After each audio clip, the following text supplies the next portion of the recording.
Bienvenue dans ce nouveau billet de la Bourse en stress, numéro 73, en date donc du 2 avril 2021. Alors, où est-ce que nous en sommes? On l'avait déjà évoqué, 56% des fois, le cours finit, enfin le SPX finit plus haut qu'il n'a commencé au mois de mars. Et ceci entre 2009 jusqu'à 2020. Bon. Si on regarde le graphique, bon, ici nous sommes en bougie mensuelle. On a bien ici, au mois de mars, on a bien fini plus haut qu'on avait commencé. Le mois d'avril. Le mois d'avril, généralement, est un excellent mois. 90% des fois, le cours finit plus haut qu'il n'avait commencé. Si on revient ici sur ce graphique, on est en bougie mensuelle. On est au-dessus de la moyenne mobile 17 mois. Le cours suit la bande supérieure de Bollinger, mais sans la perforer.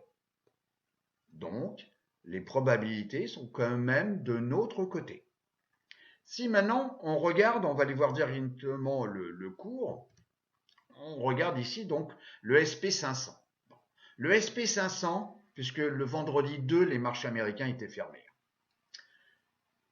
Le 1er avril, si on regarde bien là, le SP500, à travers donc l'indice SPX, a fait un plus haut historique. Donc, plus haut historique, bah, c'est quand même un message fort hein, pour démarrer quand même le mois.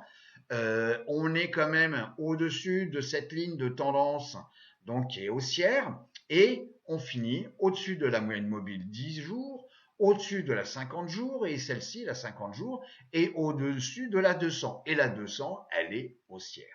Bon, si maintenant on regarde le VIX, on va se mettre ici en plein écran, le VIX, eh ben, vous voyez comme quoi, on l'avait déjà évoqué, hein, on a utilisé donc à 21,50 donc cette zone de support. On l'a testé plusieurs fois. Et puis, bah, il y a quelques jours, on l'a cassé. On est revenu la tester maintenant parce qu'elle se transforme donc en zone de résistance.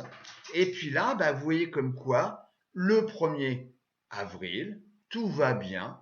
On vient de combler ici le gap haussier qu'on avait rencontré en février 2020.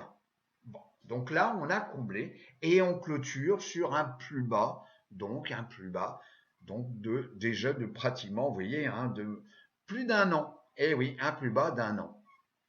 Si maintenant on regarde donc le court terme et le moyen terme à travers donc deux ETF adossés sur la volatilité, on voit comme quoi eh ben, on fait toujours des plus bas.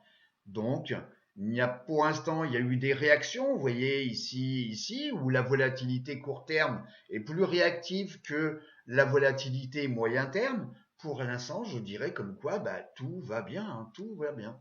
Bon. Si maintenant, on regarde la volatilité de la volatilité, on s'aperçoit que ici, jeudi, excusez-moi, on a fait ici donc une belle progression. On est au-dessus de la moyenne mobile 50 jours de la comparaison et comme on vient de le voir, puisque là ici en orange vous avez le SPX, eh ben on vient de faire un plus haut et donc la volatilité de la volatilité fait comme quoi on a une belle réaction et que par rapport au VIX qui fait un plus bas, bah vous voyez comme quoi bah, le rapport fait comme quoi il augmente. Donc les peurs qu'on a pu avoir, on avait un retracement à chaque fois qu'on cassait à la baisse la moyenne mobile 50, comme on l'a eu ici, comme on l'a eu ici, etc. Et ben cette phase-là, on l'a rencontrée de nouveau puisqu'on est venu tester, mais on est venu tester avec une très belle réaction. Bon, si maintenant on compare donc les valeurs de croissance par rapport aux valeurs value. Donc ça, c'est une répartition, vous voyez, en termes d'investissement, c'est très important de suivre ça. Bon. Vous voyez comme quoi on avait cassé cette zone donc de support donc à 2,07 et qui avait été quand même testé quand même pas mal de fois. Eh ben, on l'a cassé et puis là, on a testé une autre zone donc de support donc à 1,92, zone qu'on avait déjà testée ici en cette période et Eh ben, ça a servi quand même de support, puisque regardez bien ce qui s'est passé ici, donc le jeudi, le premier jour du mois d'avril, eh ben, une belle réaction au niveau donc des valeurs de croissance, au détriment peut-être des valeurs value. Bon. Où est-ce que nous en sommes au niveau donc du put-call ratio, bon, en bon français? Eh ben, vous voyez comme quoi on l'avait évoqué, à un moment donné, il y avait pas mal d'acheteurs de put pour protéger leur position. Et ben, on voit comme quoi maintenant, ce sont des acheteurs de call qui ont repris un petit peu le dessus, puisque vous voyez, on revient sur un ratio de 0,42. Donc, ça veut dire qu'il y a plus d'acteurs en achat sur les calls que sur les puts, qui sont des outils de protection. Également, quelque chose d'important, les taux. Le taux à 10 ans, vous voyez, on continue un petit peu, là nous sommes avec des bougies donc hebdomadaires. On est ici sur une zone où on revient tester préalablement des valeurs déjà testées dans le temps passé. Et pour l'instant, on se maintient sur un niveau relativement élevé par rapport au niveau qu'on avait pu rencontrer ici, sur des taux à 10 ans. Et puis, on va continuer maintenant sans la caméra, comme ça on aura un petit peu plus de place sur l'écran. Et je vais vous proposer donc de voir l'or, l'argent et l'usu. On continue. Alors l'or, vous voyez comme quoi on est toujours sous, bon, parce que là, effectivement, c'est l'ETF, donc GLD, on est sous les 165,28 en termes de résistance. Vous voyez, on est ici dans une zone de congestion et on reteste encore donc les niveaux qu'on avait testés ici, donc au mois de juin donc 2020. Bon. Et on est toujours, donc le cours est toujours dans cette zone de congestion. Donc ici entre, j'arrondis les 26 dollars et ici donc les 21,90, on va dire, on va arrondir, 21,80 donc pour la partie basse de cette zone de congestion. Bon, concernant l'USO, l'USO, on va se mettre ici en plein écran, voilà, on suit donc cette moyenne mobile 50 jours. On est venu la tester, et là, donc jeudi 1er avril, eh ben, on a clôturé au-dessus de la moyenne mobile, donc 10 jours. Et la tendance, elle est haussière. Maintenant, on a la moyenne mobile de 100 jours qui commence, après avoir été flat ici, elle commence à être haussière. Et peu à peu, le pétrole, l'USO, reprend de la vigueur. Donc, vous voyez comme quoi, on a toujours le Russell 2000, puisqu'on est sur 6 mois, le Russell 2000 est toujours le premier indice sur 6 mois.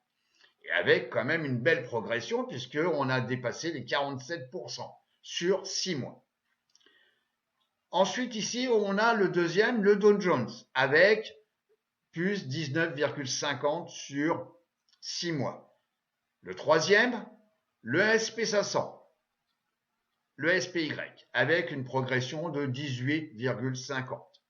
Et puis le dernier, le Nasdaq qui est à la traîne, qui est le dernier indice. Parce que effectivement, on voit comme quoi on a bien retracé, ok. Et puis là, contrairement au SP500 qui fait ici un plus haut historique, et pour le QQ, on voit comme quoi c'est pas tout à fait le cas. On a tenté ici de quitter cette zone de congestion. Et là, jeudi, donc le premier, on a clôturé au-dessus donc de la 50 jours, la moyenne mobile 50 jours, ok, qui est flat pour l'instant, même si la 200, elle est toujours haussière, ok. Mais voilà, c'est peut-être un élément, on va dire, déclencheur sur le reste, donc à partir de la semaine prochaine, où on va voir ce que ça donne. Mais en tous les cas, il est un petit peu en retard. Et c'est le quatrième indice. Bon. Alors, je vous rappelle comme quoi le Nasdaq, c'est quand même le cheval de bataille. Donc, c'est pour ça qu'il faut quand même suivre aussi les valeurs de croissance et les valeurs value. Ok, mais c'est quand même la technologie. Et la technologie, on en a besoin partout. Ça comprend bien entendu les semi-conducteurs et puis d'autres sous-secteurs, etc. Des industries. IWM, vous voyez, tac, IWM, qui est le premier indice, eh ben, lui, c'est pareil. Vous voyez, il n'a pas fait un plus haut historique. Alors que le SP500, oui.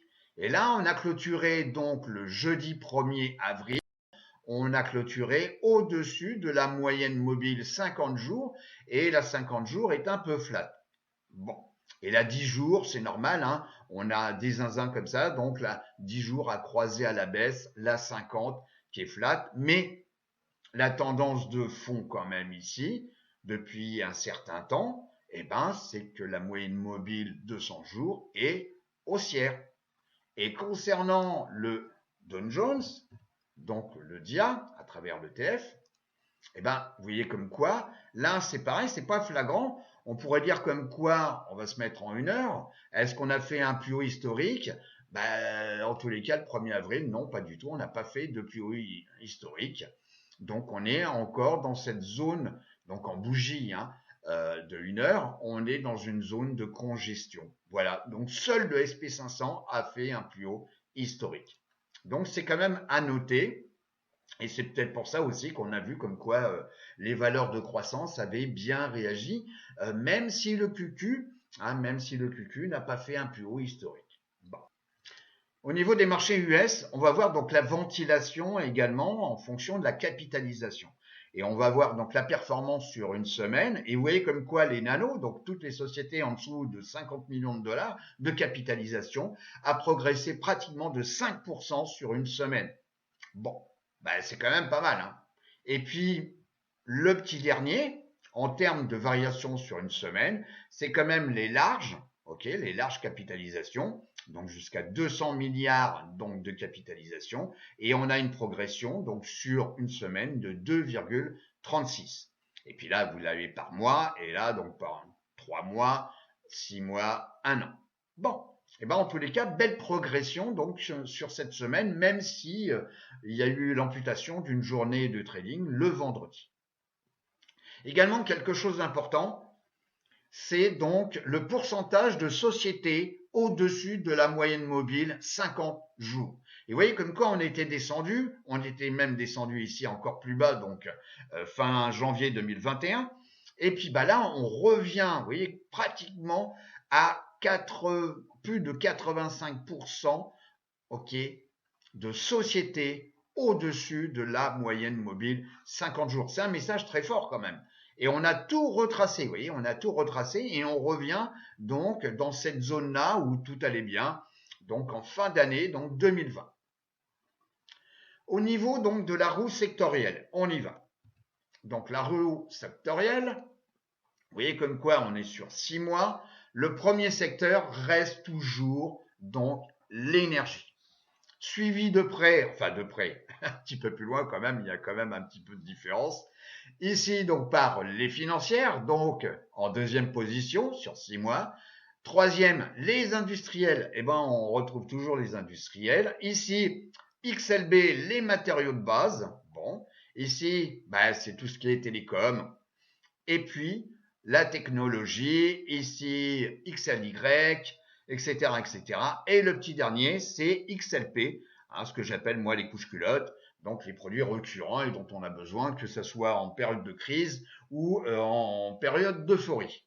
Bon, donc voilà pour la roue sectorielle. On revient sur la présentation. Bon, donc ça veut dire, vous voyez, comme quoi on a les financières, ok, on a l'énergie et puis on retrouve toujours ici donc les matériaux de base et les industriels.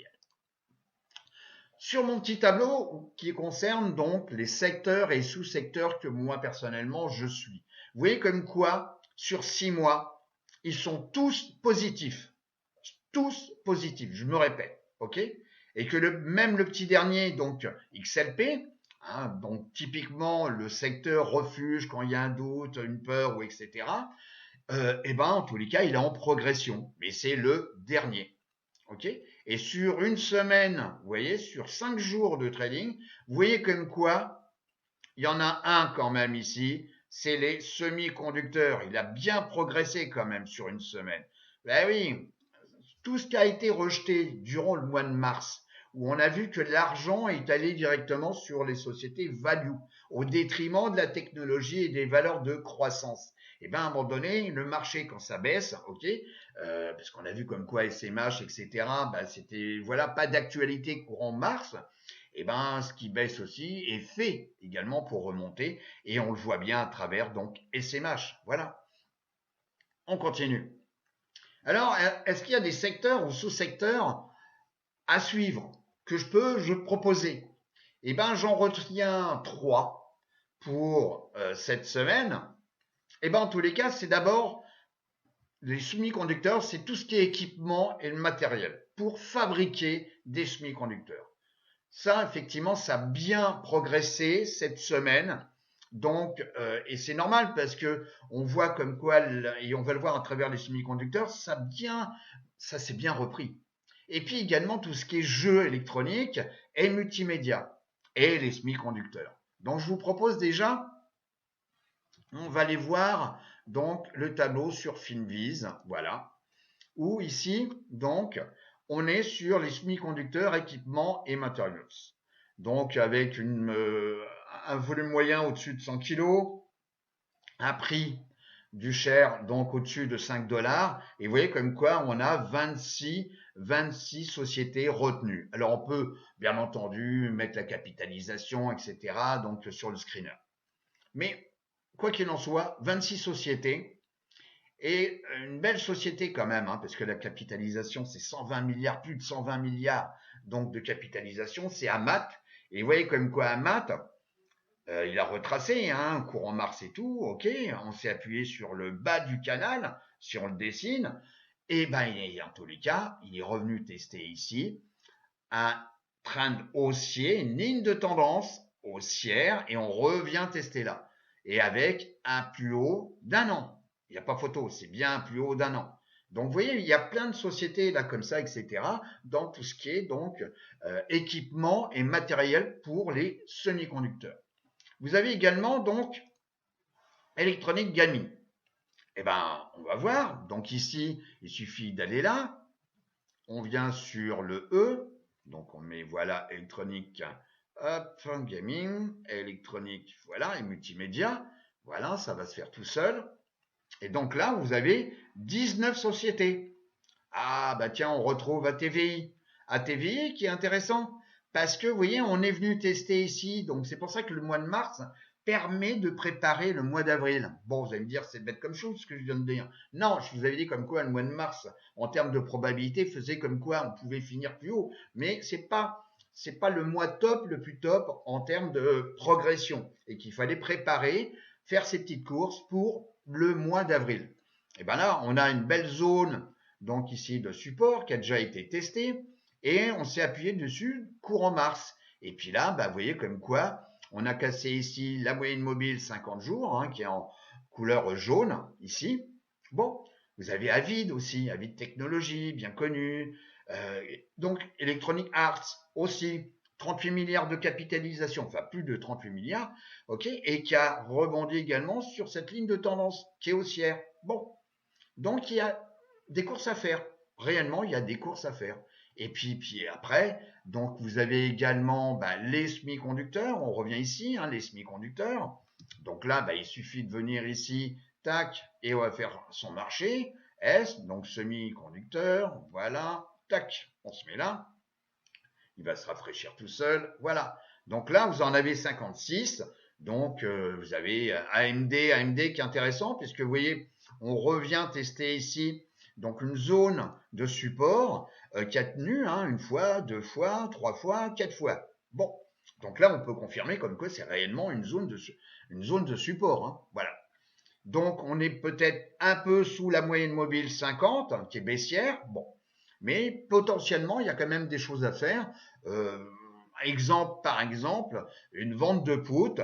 Une vente de put, même si le VIX actuellement il a baissé, donc une vente de put, mais avec modération, parce que le VIX c'est quand même un peu contre nous, hein, il est quand même très faible. Donc, alors bien entendu, bon, si vous voulez vendre un put pour être assigné et récupérer au prix que vous voulez, donc et en touchant la prime, oui, ça vous pouvez aussi. et puis etc., etc.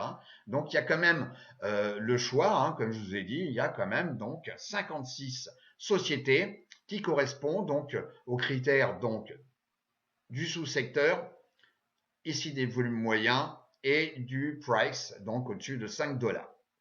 Donc voilà pour cette semaine.